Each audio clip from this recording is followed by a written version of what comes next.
তো এর আগের পার্টে আমরা দেখেছিলাম সিনজা লিগনের কলার ধরে আর তাকে সত্যিটা বলতে বলে। তো তখন লিগন বলে আমার মনে হয় আমি তোমার রাজা। তো এই কথা শুনে সিনজা তখন অবাক হয়ে যায়। তো এর পরের পার্টে আমরা দেখতে পাই লিগন বুঝে যায় সিনজা কিংডম অব কোরিয়ার, কিন্তু সিনজা এখনো বিশ্বাস করতে পারছিল না আর সে অনেক কনফিউজ ছিল। এই জন্য সে লিগনকে বলে ফালতু কথা বন্ধ করো আর যেখান থেকে এসেছো সেখানে ফিরে যাও, দ্বিতীয়বার দেখলে জেলে বন্দি করে রাখবো। সিনজা এটা বলে অনেক কনফিউজড হয়ে এখান থেকে চলে যায়। জয়ং তখন সিনজার পিছু নিতে চায় কিন্তু লিগন মানা করে আর বলে যেতে হবে না, তাকে আমি চিনি, সে কিংডম অব কোরিয়ার, তাকে লিরিমই এখানে এনেছে আর সে আমাকে কাঁদতে দেখেছে, তার মানে অনেক ছোটবেলায় লিরিম তাকে এই পৃথিবীতে এনেছিল। এর পেছনে লিরিমের অবশ্যই কোনো কারণ আছে। আর এদিকে সিনজা তেওলের সাথে দেখা করতে আসে আর বলে আমি কিছুক্ষণ আগে ইউনসপের সাথে দেখা করেছি, কিন্তু সে আমাদের ইউনসপ ছিল না। তখন তেওল বুঝতে পারে সিনজা জয়ং এর বিষয়ে জেনে গেছে। তখন সিনজা তেওলকে বলে তুমি কি আগে থেকেই সবকিছু জানতে আর তোমার কি তাদের কথা বিশ্বাস হয়? তেওল বলে হ্যাঁ, আমি আগে থেকেই জানতাম আর আমার তাদের কথা বিশ্বাস হয়। তারপর তেওল সিনজাকে বোঝাতে যাবে, তখনই সিনজা সেখান থেকে রেগে চলে যায়। সিনজা এই সব কিছু ভেবে অনেক কনফিউজড হয়ে যায়। তারপর আমরা ফ্ল্যাশব্যাকে সিনজার কাহিনী দেখতে পাই। কিংডম অব কোরিয়াতে সিনজা যখন অনেক ছোট তখন তার বাবার জন্য তাদের সংসার একদম ভেঙে যায়। সিনজার বাবা তো পালিয়ে গিয়েছিল, কিন্তু সিনজার মা অনেক পেরেশানির মধ্যে ছিল। তারপর সিনজার মা সিদ্ধান্ত নেয় তার ছেলেকে সাথে নিয়ে সে সুইসাইড করবে। এই জন্য সে সিনজাকে ব্রিজের উপর থেকে নিচে ফালানোর চেষ্টা করে। আর তখনই লিরিম সেখানে চলে আসে। লিরিম বলে আমি তোমার ছেলেকে একটা ভালো জীবন দিতে পারবো আর তার বিনিময়ে তোমাকে আমার জন্য কাজ করতে হবে। সিনজার মা রাজি হয়ে যায়। তারপর লিরিম সিনজাকে দক্ষিণ কোরিয়াতে নিয়ে যায়। আর দক্ষিণ কোরিয়ার সিনজার মা যে কিনা জুয়ায় আসক্ত ছিল, তার আসল ছেলে সিনজার জায়গায় কিংডম অব কোরিয়ার সিনজাকে রিপ্লেস করে দেয়। আর এখানে যে দক্ষিণ কোরিয়ার সিনজা সে এখনো কোমাতে আছে আর সে এখন ইয়াংসন মেডিকেল সেন্টারে আছে আর ওখানে তাকে লিরিমের লোকেরাই দেখাশোনা করে। পরের দিন আবারও সময় থেমে যায় আর লিগন তখন গণনা করতে শুরু করে যে কতক্ষণ পর্যন্ত সময় থেমে থাকে। তারপর লিগন ভাবতে থাকে সময় থেমে যাওয়ার বিষয়টা দিন দিন বেড়েই যাচ্ছে। তার মানে লিগন যখন প্রথমবার সময় থেমে যাওয়ার বিষয়টা ফিল করে তখন 10 সেকেন্ড থেমেছিল, আর পরে 20 সেকেন্ড, তারপরে 40 সেকেন্ড, তারপর আবার যখন থেমে গিয়েছিল তখন 1 মিনিটেরও বেশি সময় থেমেছিল। আর এদিকে লিরিম কিংডম অব কোরিয়াতে আসে। লিরিমের ড্রাইভার লিরিমকে জানায় ওই মার্ডার করা মেয়েটির বিষয়ে আর ওই রেস্টুরেন্টের মালিকের বিষয়েও সে জানায় যে তাকে কিছুদিন ধরে পাওয়া যাচ্ছে না। তখন লিরিম বলে তাকে তাড়াতাড়ি খুঁজে বের করো আর ওই মেয়ের মোবাইল ফোনটাও বের করো। আর এদিকে তেওল এই দুইটি মার্ডার কেসকে জোড়া লাগানোর চেষ্টা করে, কারণ ওই মার্ডার করা মেয়েটির রুমেও 2G ফোন ছিল, যা তার আগে লিসাংদু নামের একজন ভিকটিমের কাছেও ছিল। আর এদিকে রেস্টুরেন্টের মালিকের 2G মোবাইলে ফোন আসে। ফোনটা লিগন রিসিভ করে। ফোন রিসিভ করে দুজনেই কিছুক্ষণ চুপচাপ থাকে। তারপর লিগন লিরিমকে বলে তোমার কি আমার আওয়াজ মনে আছে? কিন্তু আমার মনে আছে, একটা ভালো জায়গায় লুকিয়ে যেও, কারণ আমি জানি তুমি দক্ষিণ কোরিয়াতে আছো। তারপর লিরিম ফোন ফেলে দেয় আর লিগন ফোন ভেঙে ফেলে। আর এখন এই মোবাইলে ফোন এসেছে, তাই লিগন বুঝতে পারে যে লিরিম এখনো দক্ষিণ কোরিয়াতে আছে। আর এদিকে কিংডম অব কোরিয়াতে প্রাইম মিনিস্টার কু তার এক্স হাজবেন্ডকে দেখতে আসে, যে কিনা অনেক বড়লোক ব্যক্তি ছিল, কিন্তু সে কিছু ভুল করে ফেলেছিল, এই জন্য সে এখন জেলে আছে। তখন কুর এক্স হাজবেন্ড কুকে বলে আমি তোমার সাথে রাজা সাহেবের কিছু ছবি দেখেছি, তাহলে কি তুমি এখন রানী হতে চাচ্ছ? প্রাইম মিনিস্টার কু বলে হ্যাঁ, তুমি ঠিকই বলেছ, এখন আমি রানী হতে চাই আর তার জন্য আমাকে যা করতে হয় আমি তাই করব। তারপর প্রাইম মিনিস্টার গাদ্দার লিরিমের বিষয়ে খোঁজ নিতে বলে আর সে প্রাইম মিনিস্টারের এক্স হাজবেন্ড, এই জন্য তাকে অনেক ফ্যাসিলিটি দেওয়া হয়। এক্স হাজবেন্ড হেল্প করার জন্য রাজি হয়ে যায়। আর বাইরে তার অনেক লোক আছে যারা তাকে বাইরের সব খবর জানায় এবং তাকে বাইরের সব বিষয়ে ইনফরমেশন দেয়। এই জন্য আসলে প্রাইম মিনিস্টার তার কাছে এসেছে। এদিকে তেওল আর লিগন বাইরে খাবার খেতে যায় আর তখন তেওল তার 2 মার্ডার কেসের কথা লিগনকে বলে। এখানে একজন ভিকটিমের ছবি দেখে লিগনের মনে পড়ে যায় যে তার চেহারার মতো লোক তো কিংডম অব কোরিয়াতে লিগনের মহলেই কাজ করে। তেওল তখন বলে তার কাছেও ওই পুরনো 2G মোবাইল পেয়েছি, তার মোবাইলেও কিংডম অব কোরিয়ার রেকর্ড পাওয়া গিয়েছে। আর তখন লিগন বুঝে যায় ওই লোকটাকে দক্ষিণ কোরিয়া থেকে কিংডম অব কোরিয়াতে তার মহলে রিপ্লেস করা হয়েছে। আর সে লিরিমের লোক। তখন লিগন বুঝতে পারে মহলে হয়তো লিরিমের আরো অনেক লোক আছে, তার মানে মহলে এখন কেউ সেভ নেই, সবাই অনেক সংকটে আছে। আর এই জন্য লিগন তেওলকে বলে আমাকে এখনই আমার পৃথিবীতে ফিরে যেতে হবে, আর আমি ইয়নসুপকে জয়ংয়ের রূপে আমার সাথে করে নিয়ে যাব, আর জয়ংকে এখানেই রেখে যাব, কারণ লিরিম এখনো এই পৃথিবীতেই আছে। এই জন্য জয়ংয়ের এখানে থাকাটা খুবই জরুরি। তেওলের তখন লিগনের জন্য অনেক টেনশন হয়, কারণ বিষয়টা অনেক সিরিয়াস হয়ে গিয়েছে। তারপর লিগন তেওলকে জড়িয়ে ধরে আর বলে ডোন্ট ওয়ারি, আমি সব ঠিক করে দেব।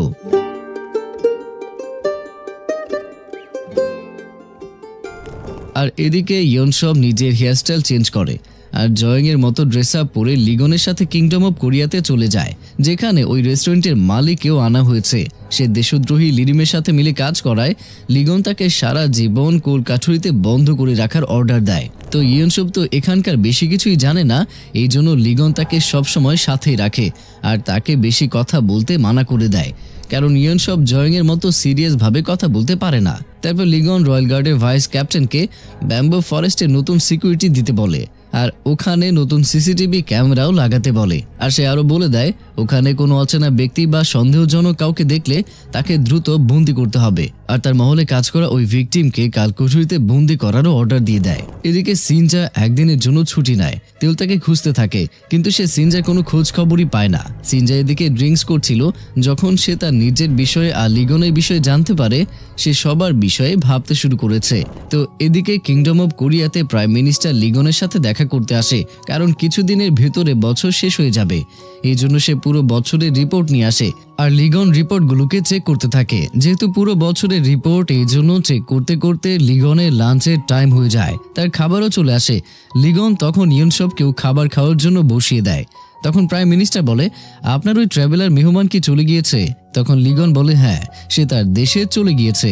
তখন প্রাইম মিনিস্টার আরো বলে রাজা সাহেব আপনি কি বিয়ে করবেন না?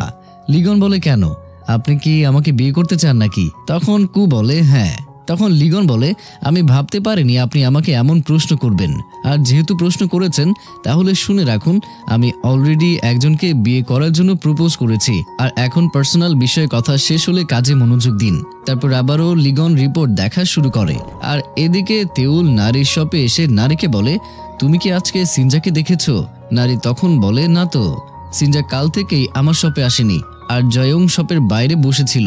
তখন নারী বলে বুঝতে পারছি না ইয়নসপের কি হয়েছে, তাকে এত অদ্ভুত লাগছে কেন?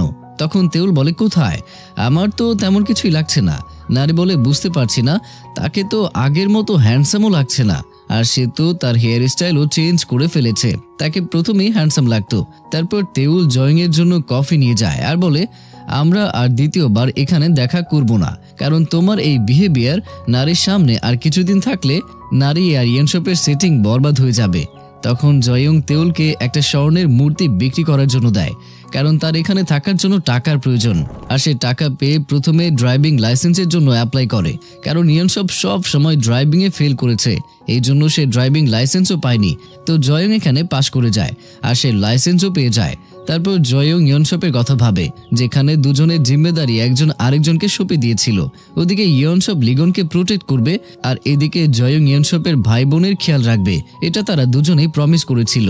তো এদিকে কিংডম অফ কোরিয়াতে ইয়নসপ তো লিগনের মহলে বিন্দাস ভাবে ঘুরে বেড়াচ্ছিল। তখন সে একটা ফেস ক্যাপ ডিভাইস খুঁজে পায়, আর এটা পরে সে আয়রন ম্যানের অ্যাক্টিং করা শুরু করে। তখন সেখানে লিগন চলে আসে, ইয়নসপকে ফেস ক্যাপটি খোলার জন্য বলে, আর বলে রাজার কোনো জিনিস এখানে কেউ ধরতে পারে না, এই জন্য এই বিষয়টা একটু মনে রাখবে, দেখো আবার পাবলিকের সামনে এমন কিছু করে বসো না। তো এখানে ইয়নসপ জয়ং এর মোবাইল ইউজ করছিল, আর তখন লিগন ইয়নসপকে বলে তুমি জয়ং এর মোবাইল আনলক কিভাবে করলে? আর যেহেতু দুজনের চেহারা সেম, এই জন্য জয়ং এর ফোনের ফেস লকে খুলে যায়। তখন লিগন বলে তাহলে তুমি কি জয়ং এর ল্যাপটপও খুলতে পারবে? তখন ইয়নসপ বলে ট্রাই করে তো দেখতেই পারি। ইয়নসপ তো খুব তাড়াতাড়ি ল্যাপটপও খুলে ফেলে। লিগন তখন জয়ং এর ল্যাপটপ চেক করতে থাকে। যখন তেওল এখানে এসেছিল আর সে একদিনের যতগুলো জায়গায় গিয়েছিল, এই সব কিছুর সিসিটিভি ফুটেজ এখানে কালেক্ট করা ছিল, যা লিগন জয়ংকে বলেছিল। তো লিগন সিসিটিভি ফুটেজ দেখে তেওলকে অনেক মিস করতে থাকে, আর এদিকে তেওলও লিগনকে অনেক মিস করতে থাকে। সে ভাবতে থাকে কালকে রাতে কিংডম অফ কোরিয়ায় যাওয়ার আগে লিগন তেওলের সাথে দেখা করতে এসেছিল। তখন তেওল লিগনকে ফুলের বীচের কথা বলে, যেটা সে কিংডম অফ কোরিয়া থেকে এনেছিল। আর সে ফুলের বীজ একটা টবে দিয়ে তার রুমেও কিছু রেখেছিল, কিন্তু এখনো সেখানে ফুল ফোটেনি। এই জন্য তেউল লিগনকে বলে পোর্টালের ভেতরে কি ফুলগুলো হবে? তখন লিগন বলে, আমি তোমাকে বলেছিলাম না ওখানে হাওয়া নেই, পানিও নেই, তো কিভাবে সেখানে ফুল হবে? তারপর তেউল বলে, তুমি কি পোর্টালে শেষ পর্যন্ত গিয়েছো?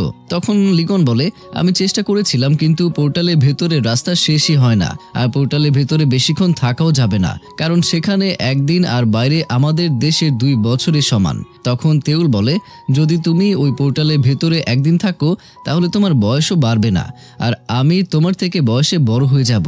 তখন আমি মনে করব যে তুমি এখনো এত ইয়াং কেন। তখন লিগন বলে, যদি আমি পোর্টালের ভেতরে লিটার্নাল লাইফ পেয়ে যাই তাও আমি সবসময় তোমার কাছেই আসব, আর যদি আসতে লেট হয় তাহলে বুঝে নিও আমি এখনো রাস্তায় আছি আর তোমার কাছে আসছি। তখন তেউল বলে, আমার কাছে আসার কথা এসব চিন্তা করো না, আমরা সব সময় একসাথেই থাকবো, এই জন্য আমাকে না বলে কোথাও যাওয়ার চিন্তা করো না, তাহলে তোমাকে মেরে ফেলবো। লিগন বলে, আমি তোমাকে অনেক মিস করব। তখন তেউল বলে, তুমি কি সবকিছু ছেড়ে আমার সাথে আমার পৃথিবীতে থাকতে পারবে না? লিগন বলে, আমাকে শুধু তোমার সাথে থাকার জন্য বলো না, আমি এখানে থাকলে আমার পৃথিবী, আমার বন্ধু, আমার রাজত্ব, আমার ডিউটির কি হবে? এজন্য আমাকে এখানে থাকার কথা বলো না। তখন তেউল কিছু বলতে যাবে, কিন্তু লিগন তেউলকে তখন কিস করে দেয়। আর এই মুহূর্তটা পার্সোনালি আমার যে কেমন লেগেছে আশা করছি আপনারা সেটা বুঝতেই পারছেন। তো এরপর সে বাই বলে তার পৃথিবীতে চলে আসে। তারপর লিগন আর তেউল দুজনকে অনেক মিস করতে থাকে। লিগন পরে ভিডিও প্লে করে যেখানে তেউল একটা বুকশপের বাইরে হেঁটে যাচ্ছিল। বুকশপের বাইরে ওই ছোট্ট বাচ্চাটিও ছিল। লিগনের নজর তেউলের দিকে ছিল, কিন্তু হঠাৎ করে ওই বাচ্চাটি ক্যামেরার দিকে তাকায়। এমন মনে হচ্ছিল যে বাচ্চাটি হয়তো লিগনের দিকেই তাকিয়ে আছে। তখন লিগনের নজর পড়ে তারিখের দিকে, যেখানে তারিখ ছিল 27শে মে 2022 সাল, কিন্তু এখন তো 2009 সাল চলছে। লিগন ভাবে হয়তো ডেট উল্টাপাল্টা দেওয়া আছে, তাই সে ভিডিও আবারও প্লে করে। আর সে তখন নোটিশ করে তেউল ওই দিন অন্যরকম ড্রেস পরেছিল। লিগন তখন ওই বাচ্চাটিকে দেখতে থাকে। হঠাৎ করে বিদ্যুৎ চমকানো শুরু হয়ে যায় আর লিগনের পিঠে অনেক ব্যথা হতে শুরু করে। লিগন তো ওই ভিডিও ফুটেজ দেখে অনেক হয়রান হয়ে যায়, কারণ তখন সবকিছুই আবার নর্মাল হয়ে গিয়েছিল। তো এদিকে দক্ষিণ কোরিয়াতে লিরিমের ড্রাইভার এসে বলে তাদের একজন লোক মিসিং, আর সেই রেস্টুরেন্টের মালিকের কথাই আসলে বলছিল, যাকে লিগন বন্দি করে তাদের সাথে নিয়ে গেছে। সে বলে তেউল ইয়াংসং সেন্টার হাসপাতালে গিয়েছিল আপনার চেহারার লোকের খোঁজ নেওয়ার জন্য, কিন্তু সেখানকার ম্যানেজার বিষয়টা সামলে নিয়েছে। তেউল এখন ওই মার্ডার করা মেয়েটির মোবাইল ফোন নিয়ে পড়ে আছে। এখানে আমরা সিনজাকে জিহুনের কবরে দেখেছি। তখন লিরিম বলে, সিনজাকে আমি এই পৃথিবীতে এনেছিলাম, লিগনও তেউলকে ওই পৃথিবীতে নিয়ে গিয়েছে। যা হচ্ছে এসব তো আমার প্ল্যানের ভেতরে ছিল না। তখন ড্রাইভার বলে, আমি কি এই দুজনকে মেরে ফেলবো? তখন লিরিম বলে, এখন এসবের কোনো দরকার নেই, কারণ এতক্ষণে আমার ভাতিজা হয়তো সবকিছুই জেনে গিয়েছে, আর এখন তার মোকাবেলা করা প্রয়োজন। আর এদিকে কিংডম অফ কোরিয়াতে লিগন ওই ভিডিও ফুটেজের বুকশপের বিষয়ে ইনফরমেশন দিতে বলে, আর ওই বুকশপের নাম হচ্ছে হেসং বুকশপ। কিন্তু কিংডম অফ কোরিয়াতে ওই বুকশপের নামে কোনো বুকশপ রেজিস্ট্রেশন করা নেই, আর অনলাইনেও এই বুকশপের বিষয়ে কোনো ইনফরমেশন পাওয়া যায়নি। আর এটা জেনে লিগন অনেক কনফিউজড হয়ে যায়। তারপরেও লিগন ওই বুকশপের বিষয়ে ভালো করে খোঁজ খবর নিতে বলে। তারপর আমরা 3 দিন পর দেখতে পাই, আর আজ হচ্ছে নতুন বছরের রাত। নতুন বছরের শুরুতেই বরফ পড়তে শুরু করে। লিগন তখন তেউলকে মনে করে আর তাকে হ্যাপি নিউ ইয়ার উইশ করে। তার ভেতরে সময় থেমে যায়। লিগন বুঝতে পারে লিরিম কিংডম অফ কোরিয়াতে এসেছে। লিগন তখন তাকে খুঁজতে বের হয়ে যায়। তারপর আমরা দেখতে পাই লিরিম বিন্দাসভাবে পাবলিকদের মাঝে ঘোরাঘুরি করছিল। আর তখনই সবাই রাজা সাহেব বলে আরো সামনের দিকে যেতে থাকে, কারণ সামনে লিগন তার ঘোড়ায় চড়ে আসছিল। লিগনের নজর চারদিকে ঘুরছিল আর সে লিরিমকে খুঁজছিল। তারপর আমরা একদিন আগের ফ্ল্যাশব্যাক দেখতে পাই, যখন লিগন বুঝে গিয়েছিল লিরিম তাকে অনেক বছর ধরে ফলো করছে, তার উপর নজর রাখছে। এই জন্য সে কয়েক বছরে যেখানে যেখানে গিয়েছিল এই সব কিছুর ভিডিও ফুটেজ দেখে, কিন্তু লিরিমকে দেখা যায় না, কারণ লিগন তো 70 বছরে বুড়া লিরিমকে খুঁজছিল। আসলে লিরিম ভাবছিল লিগন হয়তো অনেক বুড়ো হয়ে গিয়েছে। তো তখনই তার তেউলের কথা মনে পড়ে, যখন তেউল তাকে বলেছিল তুমি পোর্টালের ভেতরে থাকলে যুবকই থাকবে আর আমি বুড়ো হয়ে যাব। তো এই কথা মনে পড়ার পর তার সামনে একটা ভিডিও ফুটেজ চলে আসে, যেখানে লিরিমকে দেখা যায় আর সে 25 বছর আগে যেমন ছিল তেমনই আছে। আর এটা দেখে লিগন বুঝতে পারে লিরিম ব্যাম্বো ফরেস্টের পোর্টালের ভেতরে অনেক দিন কাটিয়েছে, এই জন্য ফিজিক্যালি তার বডিতে কোনো চেঞ্জই আসেনি, সে যেমন ছিল তেমনই আছে। লিগন তখন তার বাঁশি নেওয়ার আসল কারণ বুঝতে পারে যে লিরিমও একটা ইটারনাল লাইফ চায় আর সে অমর হতে চায়, কিন্তু পোর্টালের ভেতরে সে যতক্ষণ থাকবে ততক্ষণ না তার বয়স বাড়বে আর না তার বডিতে কোনো চেঞ্জ আসবে, কিন্তু পোর্টালের বাইরের টাইম অবশ্যই বাড়বে। আর লিরিম এমনভাবেই ইটারনাল লাইফ চায়। তো প্রেজেন্টে আমরা দেখতে পাই লিরিম তার জায়গায় দাঁড়িয়ে থাকে আর তখন লিগনও তার সামনে এসে দাঁড়ায়। তারা দুজন দুজনকে দেখতে থাকে। তো এরপর আসলে আমাদের নতুন বছরে কিছুদিন আগে থেকে দেখানো হয়, যেখানে দক্ষিণ কোরিয়াতে তেউল সিনজাকে প্রথম থেকে সবকিছু বলে যে 2টা মার্ডার কেসে তদন্ত করা হয়েছে আর এই দুইজনের লিগনের পৃথিবীর সাথে জড়িত আছে। আর লিগন সত্যি সত্যি অন্য পৃথিবী থেকে এসেছে, আমিও তার পৃথিবীতে গিয়েছি, এই জন্য এই 2টা মার্ডার কেসের আরো ভালোভাবে তদন্ত করার জন্য তোমার সহযোগিতা চাই। কিন্তু সিনজা এখনো অন্য পৃথিবীর কথা বিশ্বাস করে না আর তেউলকে বলে তোমার অন্য পৃথিবী এটা শুধুমাত্র তোমার কল্পনা, আর এটা বলে সে এখান থেকে চলে যায়।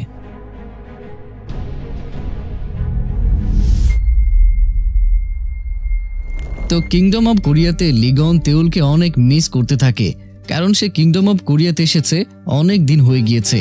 এই জন্য সে নতুন বছরের কিছুদিন আগেই তেউলের সাথে দেখা করতে দক্ষিণ কোরিয়াতে আসে। আর লিগন কিংডম অব কোরিয়াতে যাওয়ার পর থেকেই তেউল সব সময় ব্যাম্বো ফরেস্টে লিগনের জন্য অপেক্ষা করতে থাকে। আর এতদিন পরে হঠাৎ করে সে ব্যাম্বো ফরেস্টে গিয়ে লিগনকে দেখে ইমোশনাল হয়ে যায়, মানে হচ্ছে তেউল ব্যাম্বো ফরেস্টে গিয়েছে তাকে মিস করতে করতে, আর ঠিক ওই সময় লিগন তার দুনিয়াতে এসেছে। তো এতদিন পরে লিগনকে দেখে তেউল অনেক ইমোশনাল হয়ে যায় আর দৌড়ে গিয়ে তাকে জড়িয়ে ধরে। লিগন বলে আমি শুধু তোমাকে দেখতে এসেছি আর আমাকে এখনই আবারও চলে যেতে হবে। আর তখন দুজন দুজনকে নিজেদের খেয়াল রাখতে বলে। আর লিগন আবারও কিংডম অব কোরিয়াতে ফিরে আসে। লিগন লিরিমের বিষয়ে জানার জন্য কাজে নেমে যায়। তো লিগন এই কয়েক বছরে যে জায়গাগুলোতে গিয়েছে সে ওই সব জায়গাগুলোর সিসিটিভি ফুটেজ দেখতে থাকে। আর হঠাৎ করে একটা ভিডিওতে লিরিমকে দেখা যায় যেখানে তাকে 25 বছর আগে যেমন ছিল তেমনই দেখাচ্ছে। তখন লিগন বুঝতে পারে পোর্টালের ভেতরে বেশিক্ষণ থাকায় তার বয়সও বাড়েনি আর তার বডিরও কোনো চেঞ্জ আসেনি।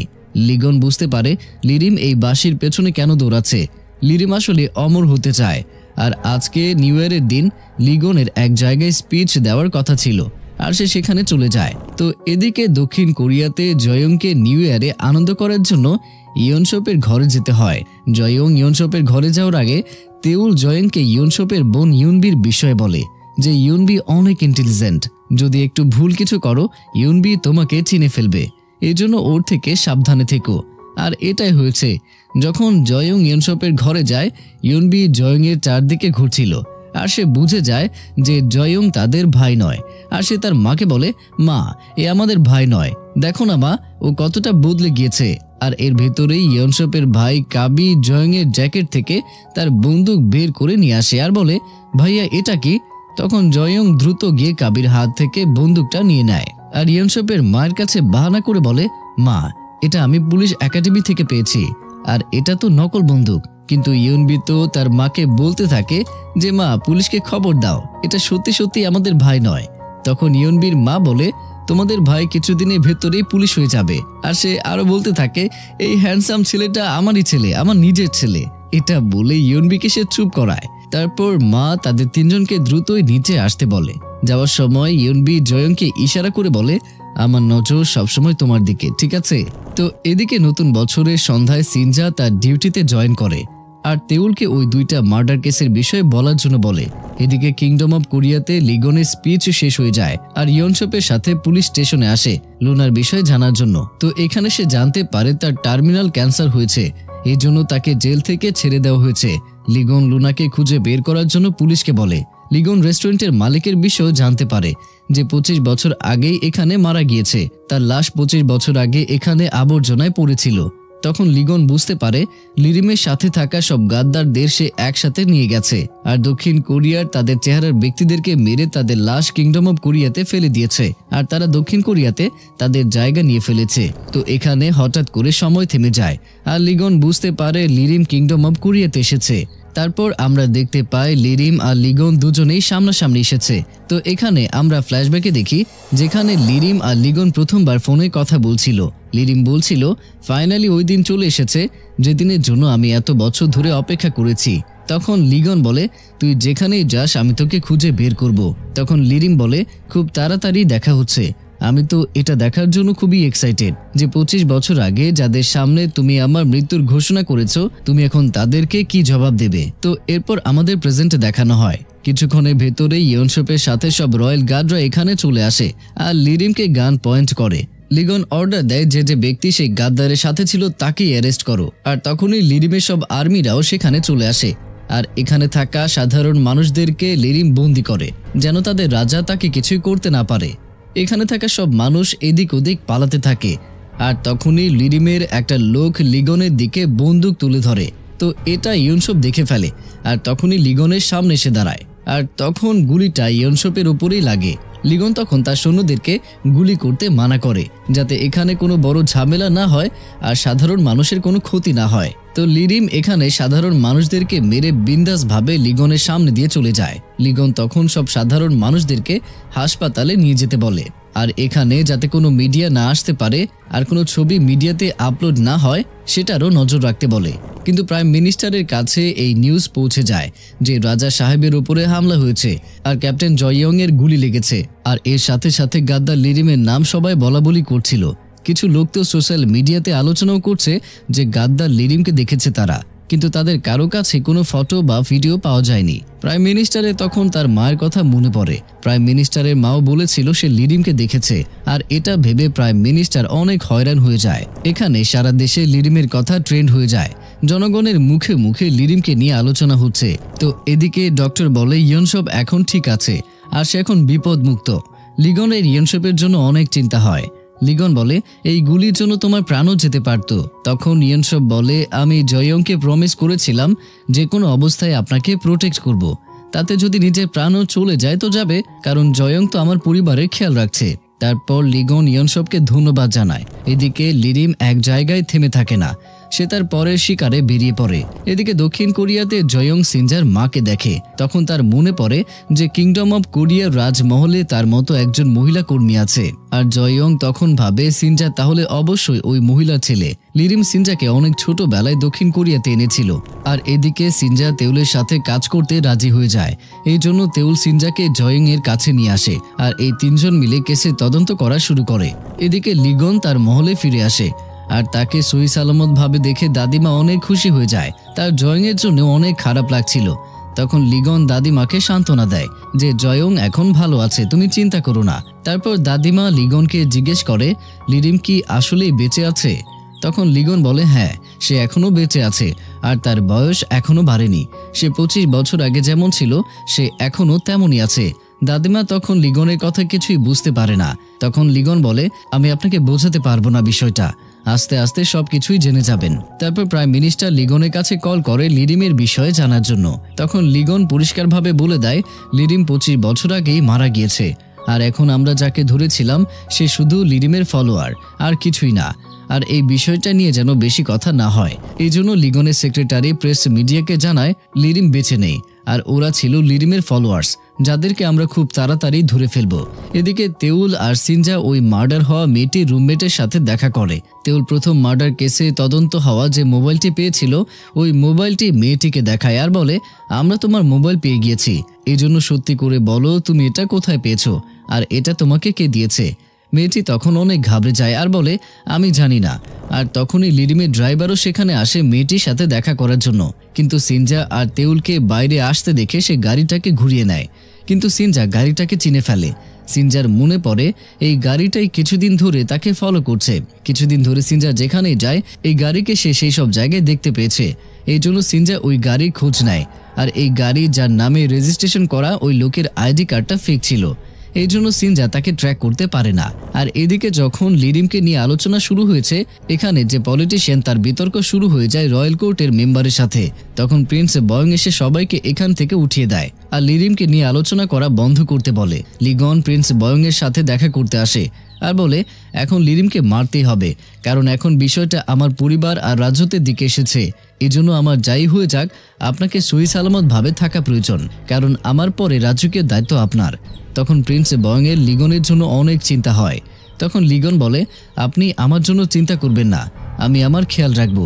তারপর লিগন বয়ং এর নাতনি সেজিনের কথা বলে, কারণ লিগন চায় বয়ং এর পরিবার থেকে সেজিন তার পরে রাজ্যের দায়িত্ব নিক। আর সেজিন অনেক ভালো আর সবার ভালো চায়। এদিকে বয়ং এর ছেলে অনেক লোভী আর সে সব সময় রাজত্ব করার স্বপ্ন দেখে। তো অন্য পৃথিবীতে সিনজা তেওলের কাছে আসে আর বলে, তুমি যখন লিগনের পৃথিবীতে গিয়েছিলে ওই পৃথিবীটা কেমন দেখতে। তখন তেওল সিনজাকে সবকিছু বলে দেয় আর এটাও বলে যে আমি তোমাকে ওখানে অনেক খুঁজেছি, কিন্তু তোমাকে ওখানে পাইনি, পুলিশ স্টেশনেও পাইনি, আর তোমার ঘরের অ্যাড্রেসেও গিয়েছি কিন্তু তোমাকে পাইনি। তখন সিনজা বলে, তুমি পাওনি কারণ আমি এখানে ছিলাম। তখন তেওল অবাক হয়ে যায় আর জিজ্ঞেস করে এর মানে কি। তখন সিনজা তেওলকে জিহুনের কবরের কাছে নিয়ে যায়। তেওল বলে, তুমি তার বিষয় কিভাবে জানো? তখন সিনজা বলে, আমি জিহুনের রিপোর্ট দেখেছি। তেওল সিনজাকে লিগনের বিষয় বলতে যাবে তার আগেই সিনজা বলে, আমি জানি যে জিহুন রাজা লিগনের চেহারার ব্যক্তি, আর আমি রাজা লিগনকে ছোটবেলা থেকেই চিনি, কারণ আমি কিংডম অব কোরিয়ার, আর এর জন্য তুমি আমাকে ওখানে খুঁজে পাওনি। আর এটা শুনে তেওল অনেক শকড খেয়ে যায়। তো এদিকে লিরিম প্রিন্স বয়ং এর মহলে আসে আর তাকে মেরে ফেলে, কারণ সে চেয়েছিল লিগন যাতে লড়াই করার আগেই দুর্বল হয়ে পড়ে।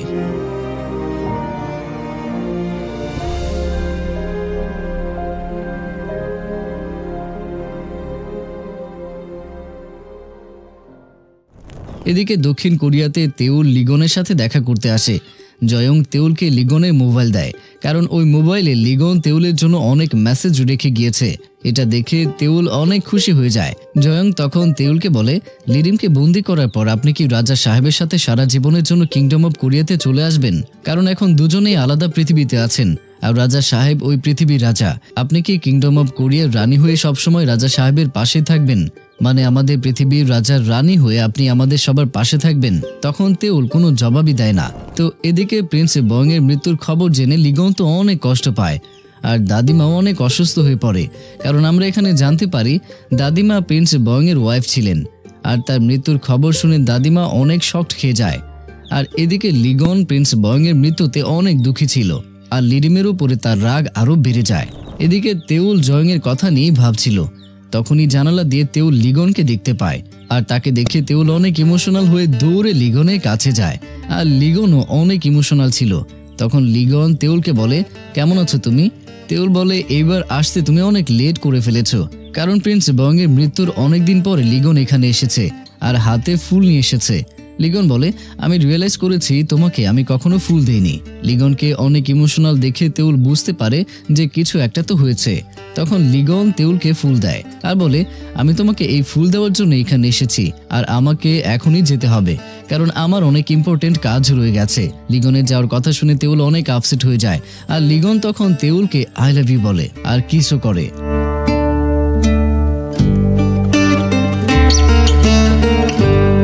যতক্ষণে তেওল চোখ খুলে ততক্ষণে লিগন এখান থেকে চলে যায়।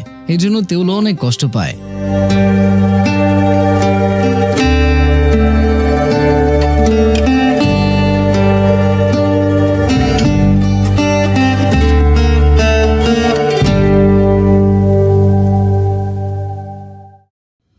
তো এরপর আমরা দেখতে পাই লুনা পুলিশের কাছ থেকে পালিয়ে যাচ্ছে আর তখনই একটা ট্রাক পুলিশের গাড়িকে উড়িয়ে দেয় আর একটা কার এসে লুনাকেও ধাক্কা দিয়ে দেয়। লুনা বেহুশ হয়ে পড়ে যায়।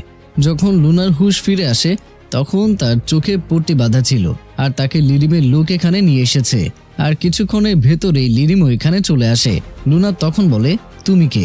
লিরিম বলে, এটা জানা জরুরি নয়, শুধু এটা মনে রাখো আমি তোমাকে পুলিশের হাত থেকে বাঁচিয়েছি। তুমি তো টাকার জন্য সবকিছু করতে পারো, তাই না? তো আমার জন্য একটা কাজ করে দাও আর তার বিনিময়ে তুমি এই ঘাটিয়া জীবন থেকে বের হতে পারবে। এটা বলে লিরিম তেওলের আইডি কার্ড লুনাকে দেয় আর বলে, এটা তুমি, কিন্তু অন্য পৃথিবীতে। তার কাছে সবকিছু আছে, তার পরিবার, তার বন্ধু বান্ধব, তার ভালো জবও আছে।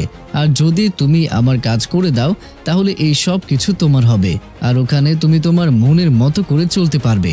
প্রথমে এসব কথা শুনে লুনার বিশ্বাস হয় না, কিন্তু তখন তার প্রাইম মিনিস্টারের কথা মনে পড়ে যায়, যেখানে প্রাইম মিনিস্টার লুনাকে জিজ্ঞেস করেছিল, তোমার কি কোনো যমজ বোন আছে যার সাথে আমার দেখা হয়েছিল? আর এটা যখন লুনার মনে পড়ে তখন লুনা লিরিমের কথা বিশ্বাস করে নেয় আর সে লিরিমের জন্য কাজ করতে রাজিও হয়ে যায়। তারপর আমরা প্রিন্স বয়ং এর ফিউনারেল দেখতে পাই।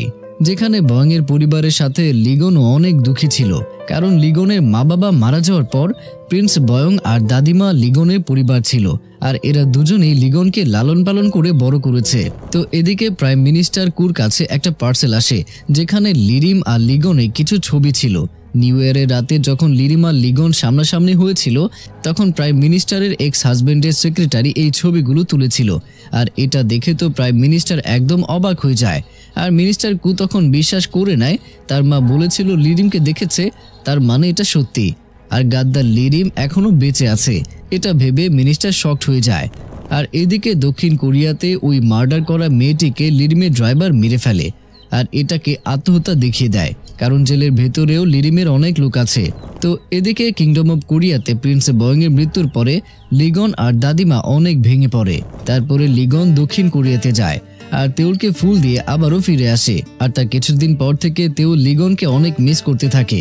এই জন্য তেউল নিজেকে কাজে ব্যস্ত রাখার চেষ্টা করে, আর সে সিনজাকে লিগন আর লিরিমের বিষয়ে পুরো হিস্ট্রিটা বলে দেয়, আর বলে লিরিম এই সব কিছুর মূলে আছে। সে এক পৃথিবীর মানুষকে অন্য পৃথিবীতে রিপ্লেস করছে, আর হয়তো সে তোমাকে ওই ছোটবেলায় এখানে নিয়ে এসেছে। আর এদিকে প্রিন্স বয়ংয়ের ছেলে শিয়াংজন রয়্যাল কোর্টে তার জায়গা নিতে চায়, কিন্তু লিগন তাকে পরিষ্কারভাবে বলে দেয় আপনি কখনো কিংডম অফ কোরিয়াতে ফিরে আসতে পারবেন না। শুধু প্রিন্স বয়ংয়ের মেমোরি শেষ করে এখান থেকে চলে যান, কারণ আমার পরে আপনার বোন সেজিং রাজ্যে বসবে। আর তখন শিয়াংজন অনেক রেগে যায় আর তর্ক শুরু করে। তখন রয়্যাল গার্ড চলে আসে আর লিগন তাদেরকে অর্ডার দেয় মেমোরি শেষ হয়ে যাওয়ার পর তাকে এখান থেকে বিদায় করে দিও। তারপর লিগনের কাছে প্রিন্স বয়ংয়ের রিপোর্ট আসে।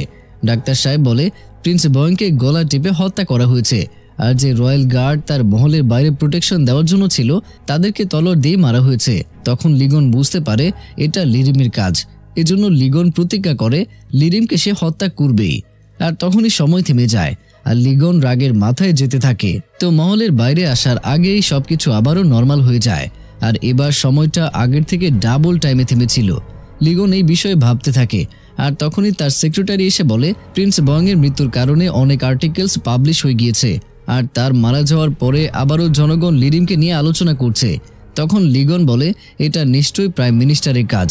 আর তখন লিগনের সেক্রেটারি প্রাইম মিনিস্টারকে কল করে, আর তখন সে জানতে পারে প্রাইম মিনিস্টার অসুস্থ আর সে তার প্রাইভেট বাড়িতে রেস্ট করছে। আর এই সব সমস্যার জবাব মিডিয়ার সামনে তার দেওয়ার কথা, কিন্তু সে তার অসুস্থতার বাহানা করে বসে আছে, আর এখন এই সব কিছুর জবাব লিগনকে দিতে হবে। এজন্য লিগন তার সেক্রেটারি মিসেস মোকে এসব কিছু হ্যান্ডেল করতে বলে। আর রয়্যাল গার্ডের ভাইস ক্যাপ্টেনকে প্রিন্স বয়ংয়ের 6 মাসের ডেইলি লগ দিতে বলে। আর এদিকে লিরিমের ড্রাইভার আবারও সিনজাকে ফলো করছিল, কিন্তু এইবার সিনজা তাকে ধরে ফেলে আর দুজনের মধ্যে ফাইট শুরু হয়ে যায়। তখন লিরিমের ড্রাইভার বলে আমাকে তোমায় মারার অর্ডার দেওয়া হয়নি। তখন সিনজা বলে তুমি কে আর তোমাকে অর্ডার কে দিয়েছে? তখন ড্রাইভার একটা মোবাইল ফোন বের করে আর সিনজাকে দেয় আর বলে সে তোমাকে কল করবে। তখনই একটা গাড়ি চলে আসে আর সিনজার চোখে লাইট দেয়, আর এই সুযোগে ড্রাইভার ওই গাড়িতে বসে চলে যায়। ফাইট করে সিনজার মাথায় আঘাত লেগেছিল, আর সে পুলিশ স্টেশনে আসলেই তেউল তাকে হাসপাতালে নিয়ে যায়। তখন সিনজা তেউলকে বলে যে আমাকে এতদিন ধরে ফলো করছিল, সে আমাকে একটা মোবাইল ফোন দিয়েছে আর বলেছে কেউ আমাকে কল করবে। আর এটা সেই মোবাইল ফোন যেটা তেউল আর সিনজা প্রথম মার্ডার কেসের ভিকটিমের কাছে পেয়েছিল। আর এদিকে কিংডম অফ কোরিয়াতে লিগন প্রিন্স বয়ংয়ের ডেইলি লগস চেক করছিল, যেখানে প্রথমবার প্রিন্স বয়ং কোনো স্লামে গিয়েছিল আর ওখানে কোনো হেসং বুক স্টোরে গিয়েছিল, যে বিষয়ে লিগন আগে কখনোই শোনেনি। লিগন তার গার্ডসদের হেসং বুক স্টোরের বিষয়ে খোঁজ নিতে বলে। তারপর লিগন কাল কোঠরিতে লিরিমের লোকেদের কাছে কিছু জানার জন্য যায়, মানে সে আসলে জানতে গিয়েছে এখানে লিরিমের আড্ডার স্থান কোথায়। কিন্তু লিরিমের লোকদের তো এই বিষয়ে কিছুই জানাই ছিল না। কিন্তু লিরিমের সাথে থাকা দ্বিতীয় গাদ্দার বলে সে মারা যাবে তাও বলবে না। তখন লিগন রয়্যাল গার্ডকে তার গলা কাটার অর্ডার দেয়। তখন ওই গাদ্দার বলে কিংডম অফ কোরিয়াতে অনেক বছর আগে মাথা কাটার আইন উঠে গিয়েছে, তাই তুমি আমার মাথা কাটতে পারবে না। তখন লিগন বলে তুমি এত কিছু জানো, তাহলে এটাও জানো নিশ্চয়ই রাজদ্রোহীদের জন্য রাজার আদেশই শেষ আদেশ। এই জন্য আমি তোমার মাথা কাটার অর্ডার দিচ্ছি। আর এই বিষয়ে কিংডম অফ কোরিয়াতে অ্যানাউন্স করা হয় যে আজকে এত বছর পরে লিরিমের সাথে থাকা এক রাজদ্রোহীকে তার সাজা দেওয়া হবে। সাজা হিসেবে তার মাথা কাটার অর্ডার দেওয়া হয়েছে। আর এদিকে দক্ষিণ কোরিয়াতে তেউল যখন লিগনকে মনে করছিল, তখনই কিংডম অফ কোরিয়ার প্রাইম মিনিস্টারের মতো একটা মেয়েকে সে দেখতে পায়, আর তার সাথে কথা বলার জন্য তেউল তার কাছে যায়। এবং তার আইডি কার্ড দেখানোর জন্য বলে। তেউল বলে আমি একজন পুলিশ অফিসার। তখন মেয়েটি বলে দেখে তো মনে হচ্ছে না যে আপনি পুলিশ অফিসার। তখন তেউল তার আইডি কার্ড দেখায়। তার আইডি কার্ডটি দেখার পর মেয়েটিও তার কার্ড দেখায়। আইডি কার্ডে মেয়েটির নাম লেখা ছিল কুইউনা। তারপর তেউল তাকে চেক করে যেতে দেয়, কিন্তু তার পিছু করে এটা কনফার্ম করার জন্য যে সে আবার কিংডম অফ কোরিয়ার প্রাইম মিনিস্টার নয় তো। আর তার ভেতরেই তেউলের বাবা তেউলকে কল করে বাড়িতে যেতে বলে। তারপর আমরা লুনাকে দেখতে পাই যে দক্ষিণ কোরিয়াতে চলে এসেছে আর সে তেউলের বিষয়ে সব ইনফরমেশন জেনেছে, কারণ সে কিছুদিন ধরে তেউলকে ফলো করছিল। আর সে তেউলের মতোই ড্রেস আপ করে নেয় আর তেউলের মতোই তার চুলও ঠিক করে নেয়। পরের দিন যখন তেউল ফাইট প্র্যাকটিস করছিল তখন সে একটা বোতলের পানি পান করে আর বেহুশ হয়ে যায়। আর এদিকে নারী শপে একটা মেয়ে আসে যে একদম কিংডম অফ কোরিয়ার প্রাইম মিনিস্টারের মতো ড্রেস আপে ছিল, কিন্তু এখন সে প্রাইম মিনিস্টার নাকি প্রাইম মিনিস্টারের চেহারার ব্যক্তি তা আমরা বুঝতে পারবো না। আর তখনই সেখানে জয়ং চলে আসে আর তারা দুজনকে দেখে অবাক হয়ে যায়। তো এদিকে কিংডম অফ কোরিয়াতে লিগন সময় থেমে যাওয়ার বিষয়ে ভাবছিল, কারণ যতবারই সময় থেমে যাচ্ছিল ততবারই আস্তে আস্তে সময়টাও বেড়ে যাচ্ছে। আর লিগনও সব সময় কাউন্ট করে যে অন্য পৃথিবীর পোর্টাল খুলতেই টাইম কতটুকু পর্যন্ত থেমেছিল, আর সে টাইম থেমে যাওয়ার প্যাটার্নকে বুঝতে পারে। মানে আর কয়েকবার এভাবে যাওয়া আসা করলে অন্য পৃথিবীতে যাওয়ার জন্য পোর্টাল খুললেই সময় একদিনের জন্য থেমে যাবে। আর যদি এমন হতেই থাকে তাহলে একদিন পৃথিবী সব সময়ের জন্যই থেমে যাবে। তারপর রয়্যাল গার্ডের ভাইস ক্যাপ্টেন লিগনকে হেসং বুক স্টোরের ডিটেলস বলে আর ওই শপের মালিকের ছবিও দেখায়। আর এই ছবি দেখে লিগন অবাক হয়ে যায়, কারণ শপের মালিক ওই গাদ্দার, যে গাদ্দার দেশদ্রোহী লিরিমের সাথে ছিল। আর সে লিগনের দিকে বন্দুকও ধরেছিল, কিন্তু লিগনের মনে পড়ে যে তাকে তো ওই মাস্ক ম্যান কাঁধে গুলি করেছিল, কিন্তু সে বেঁচে গিয়েছে। তারপর লিগন রয়্যাল গার্ড নিয়ে ওই বুক স্টোরে অ্যাটাক করে আর গুলি লেগে সেখানেই ওই গাদ্দার মারা যায়। তখন লিগন রয়্যাল গার্ডকে ওই গাদ্দারের কাঁধটাকে চেক করতে বলে, কিন্তু তার কাঁধে পুরনো গুলির কোনো চিহ্নই ছিল না। তখন লিগন বুঝে যায় এটা ওই গাদ্দারের চেহারার লোক আর তাকে লিরিমি এখানে রেখেছে। আর এদিকে তেউলের যখন হুঁশ ফিরে তখন সে দেখতে পায় অনেক বড় একটা গোডাউনে তার হাত পা বাঁধা আর তার মুখও বাঁধা অবস্থায় রাখা হয়েছে। আর তার সামনে কিছু লোককে সে দেখতে পায় যাদের হাতে বন্দুক আর কারের চাবি ছিল। তখন সে গেটের বাইরে একটা বাচ্চাকে দেখতে পায় যাকে আমরা হেসংয়ের বুকশপের বাইরে দেখেছিলাম। তেউলের পৃথিবীতেও তেউলের সাথে দেখা হয়েছিল তার সাথেই ধাক্কা লেগে তেউল তার পুরনো আইডি কার্ড হারিয়েছিল। তেউলের মাথা এখনো অনেক ভারী হয়ে আছে। আর যখন গোডাউনে থাকা লোকেরা বাইরে যায় তখন এই বাচ্চা হঠাৎ করেই গোডাউনে ঢুকে পড়ে। তখন তেউল বলে তুমি কে আর এখানে কিভাবে এসেছো? তখন তেউলের মনে পড়ে যায় এই বাচ্চার সাথে তার আগেও দেখা হয়েছিল। তেউল তখন বলে তুমি এখানে কি করছো? এখানে অনেক বিপদ। তখন বাচ্চাটা বলে আমি সব জায়গায় থাকি আর লোকেদেরকে বিপদ থেকে রক্ষা করার চেষ্টা করি। তেউল ওই গুন্ডাদের মুখে থেকে শুনেছিল যে এইটা কিংডম অফ কোরিয়া। তেউল বাচ্চাটিকে বলে তুমি কি এই পৃথিবীর? বাচ্চাটি বলে আমি একজনই, আমি তোমার পৃথিবীতেও গিয়েছিলাম। কিন্তু তেউল কিছু এখানে বুঝতে পারছিল না। তখন বাচ্চাটি বলে এখানে অনেক খারাপ লোকেরা আছে, আমি এদেরকে ব্যালেন্স করার চেষ্টা করছি।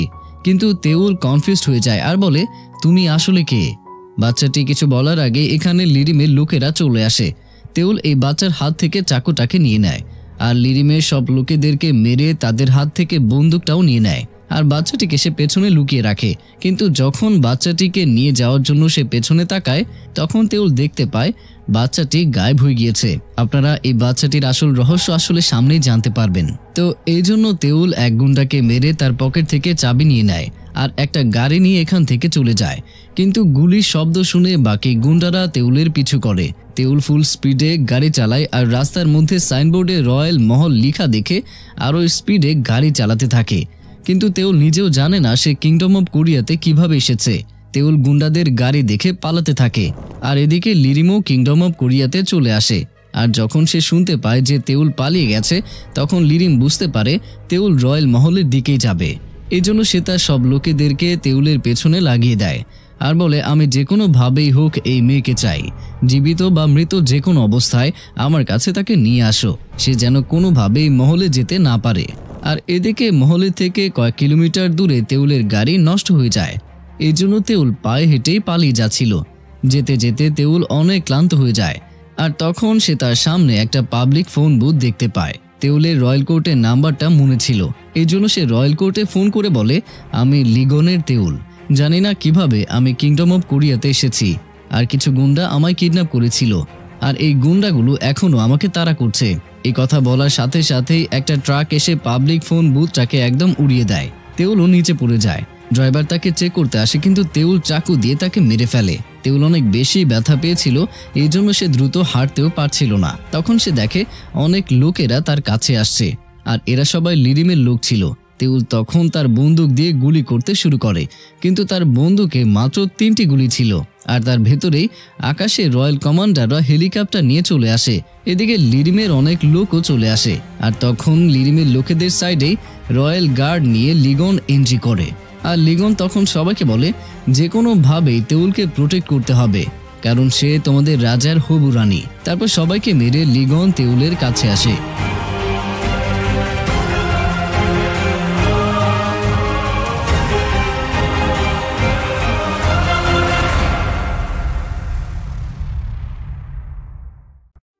তো এরপর আমরা আগের কিছু মুহূর্ত দেখতে পাই, যেখানে আমরা দেখতে পাই কিংডম অফ কোরিয়াতে ইয়নসব হাসপাতালে ছিল। আর এই হাসপাতালে লিরিমের একটা লোক রোগী সেজে ভর্তি ছিল, যে কিনা আসলে ইয়নসবকে মারতে চায়। তো ইয়নসবকে দেখার জন্য সানি হাসপাতালে আসে, আর ইয়নসব সানিকে নারী ভেবে জড়িয়ে ধরে, কারণ সে নারীকে অনেক বেশি মিস করছিল। আর সে বুঝতে পারে যে সানি নারীর চেহারার ব্যক্তি, আর সে এবার জয়ং এর অ্যাটিটিউড ভাব নিয়ে সানিকে তার খেয়াল রাখতে বলে, আর সে তার ওয়ার্ডে চলে যায়। তো এখানে সানি একটু লজ্জা পেয়ে যায়।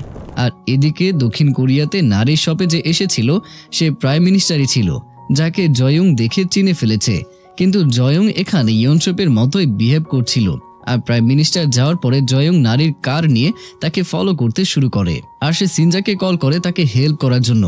আর কিছুটা দূরে গিয়ে জয়ং প্রাইম মিনিস্টারকে ওভারটেক করে। তখন প্রাইম মিনিস্টার রেগে বাইরে বের হয়ে জয়ংকে অনেক কথা শোনাতে থাকে, আর বলে, আমি ব্রেক না করলে এখন আমার জানও চলে যেতে পারতো। তখন জয়ং বলে, আপনি এই পৃথিবীতে মরতে পারেন না, প্রাইম মিনিস্টার কু। আর সে তার ড্রামা শুরু করে দেয়, আর বলে, হয়তো তুমি আমাকে অন্য কেউ ভেবেছ। আর তার ভেতরেই একটা কার তাদের সাইড দিয়ে যাচ্ছিল, আর কারের মধ্যে থাকা একজন জয়ং এর উপরে গুলি চালিয়ে দেয়। প্রাইম মিনিস্টারও এখান থেকে এরপর চলে যায়। তারপর কিছুক্ষণের ভেতরে সিনজা এখানে চলে আসে। জয়ংকে এখান থেকে তারা হাসপাতালে নিয়ে যায়। জয়ং সব সময় বুলেট প্রুফ জ্যাকেট পরে থাকে, এই জন্য জয়ং এর ভেতরে বুলেট ঢুকেনি, কিন্তু তবু সে অনেক ব্যথা পেয়েছিল। তো এদিকে কিংডম অফ কোরিয়াতে দাদিমা খুঁজে বের করে ফেলে মহলে কাজ করা যে ব্যক্তি লিরিমের সাথে মিলে আছে, কারণ দাদিমা মহলে কাজ করা সব কর্মীদের ওপরেই তার সিকিউরিটি লাগিয়েছিল। আর সিনজার আসল মা হেসং বুকশপে গিয়েছিল, আর তাকে সিকিউরিটি দেখেছিল। দাদিমা তার আগে জেনে গিয়েছে যে হেসং বুকশপে লিরিমের আড্ডা, আর ওই বুকশপে সিনজার আসল মাই গিয়েছিল। তখন দাদিমা বুঝতে পারে মিসেস কিম লিরিমের লোক, আর সে নকল নাম দিয়ে মহলে কাজ করছে। আর তখন সিনজার আসল মাকে অ্যারেস্ট করার অর্ডার দেওয়া হয়, কিন্তু তার আগে সিনজার আসল মা বিষ খেয়ে এসেছিল। তারপর আমরা একটু ফ্ল্যাশব্যাক দেখতে পাই, মানে যখন তেউল রয়্যাল কোর্টে ফোন করেছিল, তো তার ফোন করার খবর লিগনের কাছে আসতেই সে তার বেস্ট এজেন্সি দিয়ে তেউলকে খুঁজতে পাঠিয়ে দেয়, যেখানে বোসানের এক রাস্তায় তেউলকে সিসিটিভি ফুটেজে দেখা যায়। সবাই আসলে তেউলকে লুনায় ভাবছিল, কিন্তু সিসিটিভি ফুটেজে লিগন তেউলের চুল বাঁধা দেখে বুঝতে পারে এটা আসলে লুনা নয়, এটা আসলে জং তেউল। তো এরপর লিগন ওই এরিয়াতে সব পুলিশদেরকে পাঠিয়ে দেয়, আর সাথে লিগন ও তার রয়্যাল গার্ডদের সাথে বেরিয়ে পড়ে। আর এরপরে লিরিমের সব লোকেদেরকে মেরে লিগন তেউলের কাছে দৌড়ে আসে আর তাকে জড়িয়ে ধরে।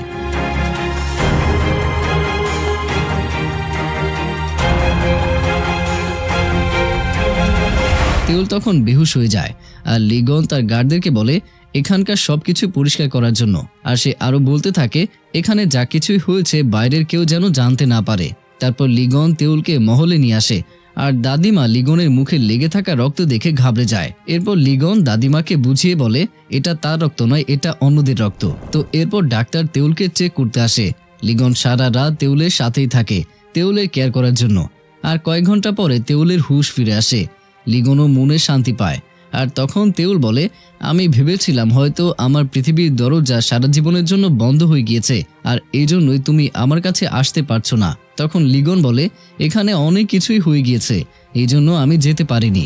আর সে আরও তাকে বলতে থাকে, যদি এক দরজা বন্ধ হয়ে যায় তো আমি সব দরজা ভেঙে তোমার কাছে আসব। তখন তেউল লিগনকে রেস্ট নেওয়ার জন্য বলে। তখন লিগন বলে, এটা আমার রুম আর এখন থেকে তোমারও। তারপর লিগন তেউলের কপালে চুমু দেয় আর রেস্ট নিতে বলে। পরের দিন সকালে লিগন আর তেউলের ছবি ভাইরাল হয়ে যায়। কালকে যখন লিগন তেউলকে হিরোর মতো বাঁচিয়েছিল তখনকার একটা ছবি। তো এখন আলোচনা শুরু হয়ে গিয়েছে যে এই মেয়ে রাজা সাহেবের হবু রানী। আর এদিকে দক্ষিণ কোরিয়াতে লুনা তেউলের জায়গা নিয়ে নেয়। আর লুনার কাছে তেউলের আইডি এবং মোবাইল ফোন থাকায় লুনা আরো ভালো করে তেউলের ফ্রেন্ডস আর তার পরিবার সম্পর্কে জানতে পারে। ইভেন তেউলের আইডি কার্ড দিয়ে সে কিছুদিনের ছুটিও নিয়ে নেয়।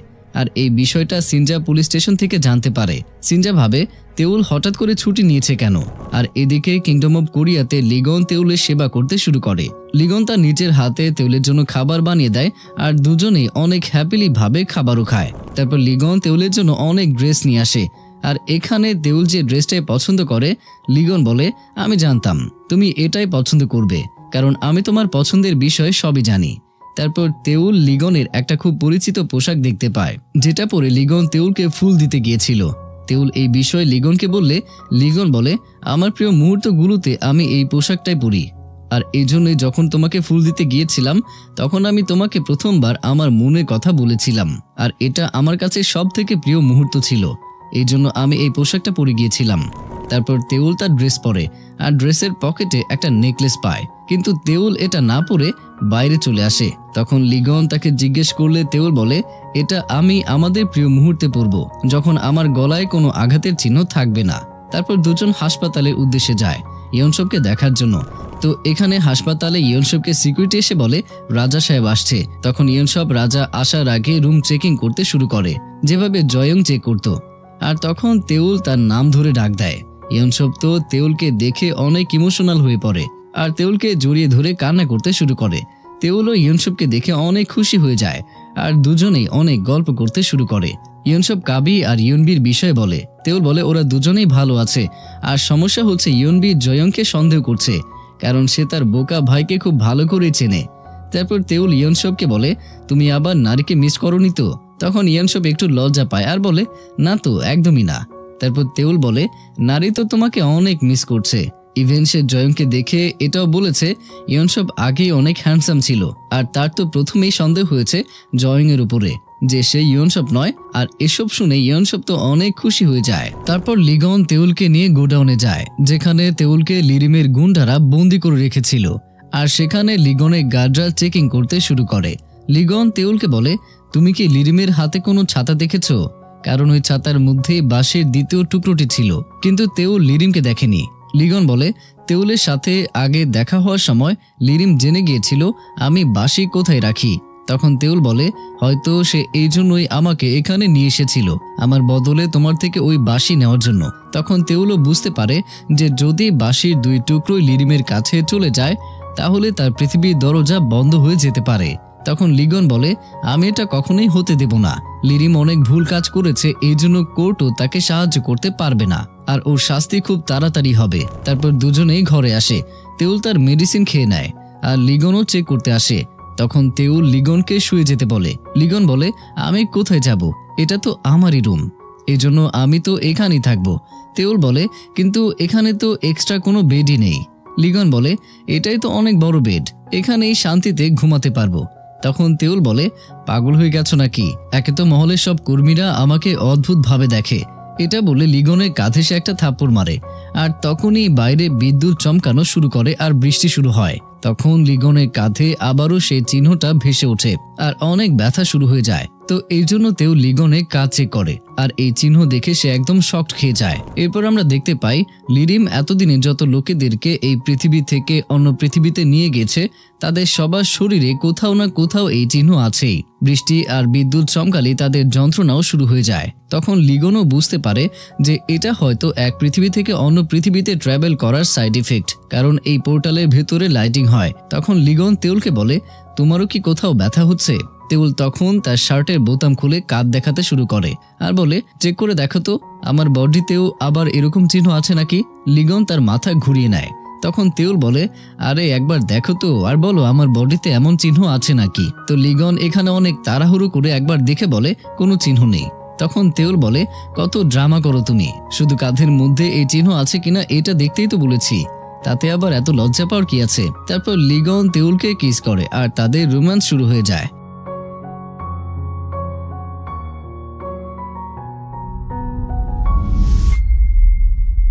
আর এদিকে লিরিম দক্ষিণ কোরিয়াতে চলে আসে, যেখানে আমরা দেখতে পাই লিরিম জিহুনের মাকে একটা ঘরে রান্না করার জন্য রেখেছে, যেখানে জিহুনের মা লিরিমের জন্য খাবার বানিয়ে রাখে।